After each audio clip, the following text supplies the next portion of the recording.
In Colorado, up at Rocky Mountain National Park, we've been all week long doing a series of features produced by our photojournalist Major King. And today we're going to talk about the fire that occurred up in Rocky Mountain National Park. All of this started with something smaller than my finger. 600 firefighters risking their lives. That fire started on October 6th. Costing the Park Service over $6 million. This was a human-ignited fire. An illegal campfire, just like the 4 that started smaller fires in the park recently. It's very disturbing that we have had this activity in the last 10 days, and they were all affiliated as well with illegal camping. One bad decision leads to a burn zone that still recovers. We need seeds to come in from outside of that burn area, so those seeds need to be scattered in. A year ago, a lone arnica returns to a nearly naked cascade. It will come back. The forest will come back. There are already a lot of aspen that have come up since the fire. Today, a carpet of aspen shoots surround Cub Lake in Upper Moraine Park. But in the upper reaches of the subalpine forest, Spruce and fir are not fire-adapted species. The big guys will take longer, a lot longer.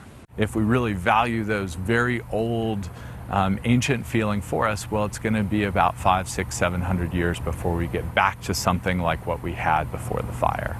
Jason Seibold studies tree ring fire history in Rocky, dating back over 300 years. Forest Canyon had, before the Fern Lake Fire, many old spruce trees. The deep, steep slopes of Forest Canyon are where the fire started. 2 things in particular caught his interest there. Forest Canyon perhaps has not burned for 1,000 years or more.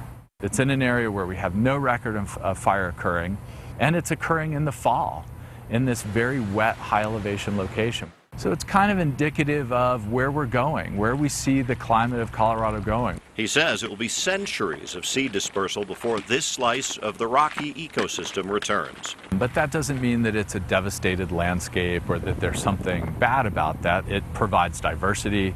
The park will survive by continuing to limit the threat. We always are under fire restrictions in Rocky Mountain National Park, so we never are in a situation where we have dispersed campfires. Knowing nature happens anyway.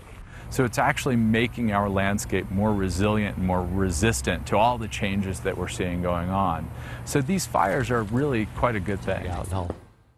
Happy birthday, Rocky Mountain National Park. Today's the day. I mean, even surviving through devastating fires, the park rolls on. It prevails.